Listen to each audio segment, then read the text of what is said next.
Hello guys. Good evening everyone, everybody, and my everything. Alright, this is again Step Vlog, ang inyong lingkod, the Queen of Mukbanger. Ayan, what we have in here guys ay syempre saba na banana para daw sa monkey. Then tapos syempre meron tayong minatamis, pandan hopya lang naman. At syempre, pag may saba na banana na, nag-steam pala siya, umuusok talaga siya sa sarap. Meron tayong fermented fish sauce. Ayan o. Uy. Ayaw at mga ano. Ayan o, ayaw. Pak. Ayan o, sauce. Yan. Hindi makita eh. Hirap talaga ito eh. Ay, ayan. And tapos, meron din tayong pampatulak. Aking coffee.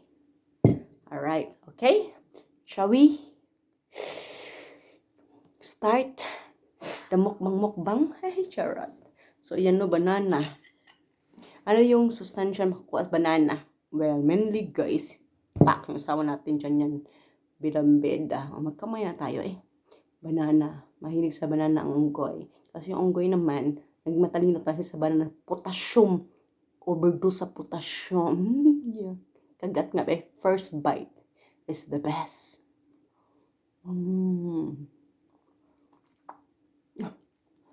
Harap. Tinan nyo. Tinan nyo. Ang dami ba? Yung fermented ng ginamos, bagoong. Meron yung pinakurot na suka. Pampadagdag sarap yan.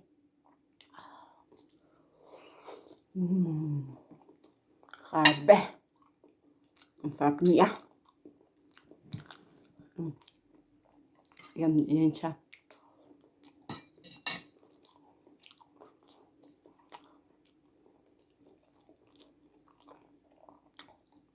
May siya. Frozen pala to guys. Kasi as usual, binili ko lang to no.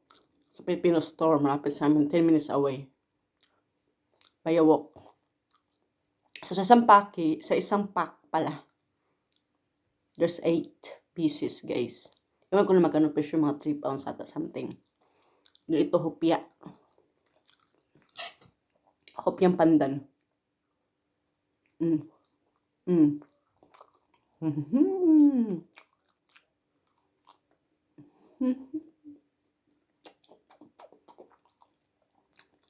Diba?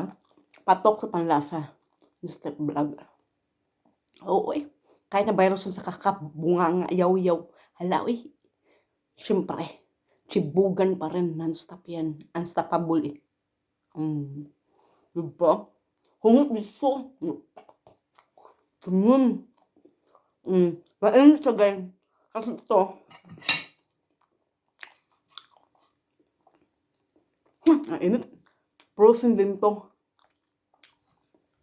Pinot ko siya sa oven no, 12 degree, 200 degrees Celsius siya for 10 minutes. I-flip over yun lang every 5 minutes. Yun na bongga, tapes.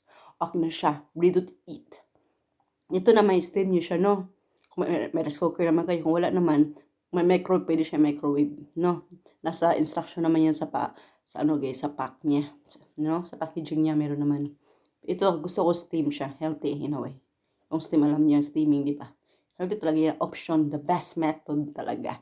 Cooking method, steaming, okay? Or boiled, right? So, syempre, prepare ko healthy eh. O yan, syempre, as ko sa second, healthy tayo. Oo. Mas tamang mo, magpapahealthy talaga yan. Magpaparami pa eh. Magpaparami ng nabibwisit. Ayan, charot. Ayan siya. Sa steam naman guys, kasi frozen siya, no? Well, kung ano, boil na talaga yung yung tubig sa rice cooker or ano nyo, sa steaming pot nyo. 10 minutes na talaga siya. 10 to 15 minutes or 10 to 20 minutes yung steaming niya, no? Yun lang siya. Yun yung steaming time niya. Oh, ito naman yung aking bagoong or fermented na fish sauce. Right. Ano siya, na may pinakurat na suka. Ano lang siya guys. Kung ano lang, i-estimate lang 1:1 ganyan. Kung gusto nyo maraming suka kasi gusto mo maasim talaga siyang bonggang-bongga. O, namihan nyo. Sili. Kung wala kayong pinakurat so pwede naman lemon, di ba, limonsito. Then, sili, ginan. Pwede, pero gusto ko pinakurat kasi gusto ko yan eh. Ano ba sa inyo? Carry na yan. Yan. Diba?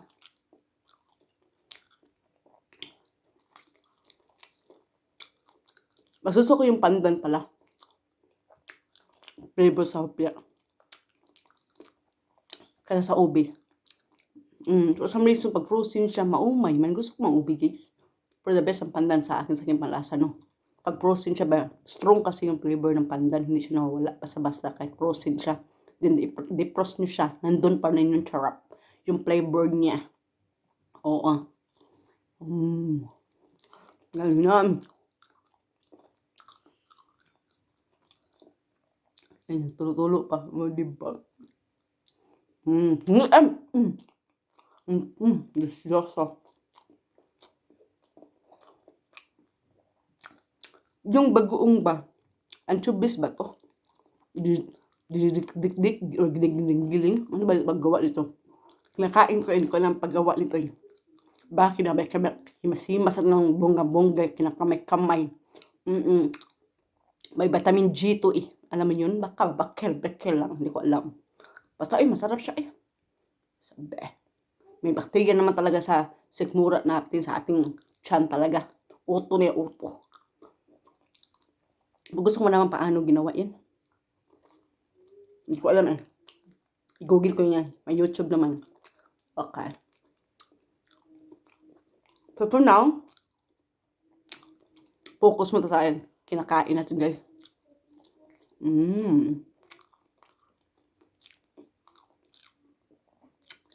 Wala nang chiw-chiw. Gusto na swallow. Ay baka. Mainit pa siya. Gusto ko mainit siya kainin eh. Pag malamig, okay naman siya. Gusto siya mainit eh.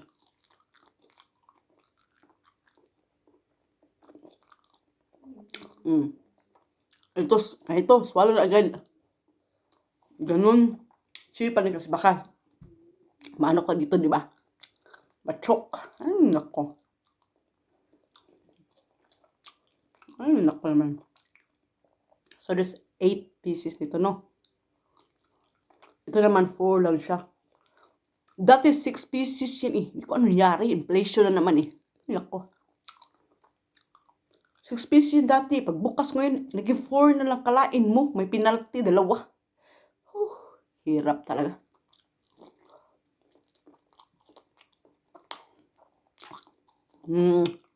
Naglalaway na talaga ako.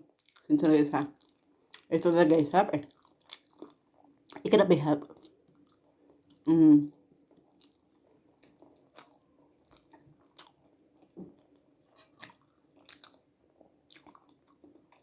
Ang hopya, kita yung hopya eh. Kasing cute ng ilong ko, di ba? O, yung angulo, 5 cm. 5 cm, hindi pala. Mga 2.5 cm millimeters na atay. Tama ba? Basta, anong millimeters? Ano? Tubig yun ah. Sorry. Take to. Mga 2.5 centimeter lang atay. Diba nun? Ganun lang. Ako. Diba? Green. Pandan. Masarap pandan eh. Hindi pa ako nakatry ng pandan na cake pala. Hindi ko nakatry pa. Ube cake. Paborito ko talaga ube cake, mango cake. Hindi ako naumay sa mga ube nga. Pero sa hopya na frozen, parang hindi siya. Iba siya. Iba talaga siya.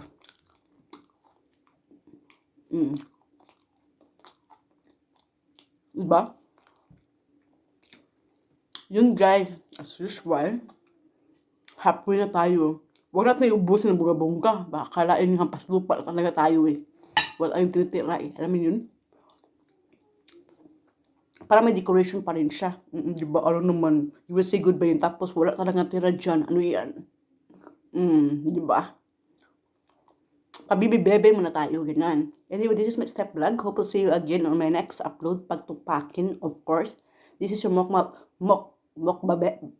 mukbangera queen. Ay, nabubulol na dahil sa busog eh. Ang inyong lingkod. I'll see you again, guys. God bless us all. Mwah!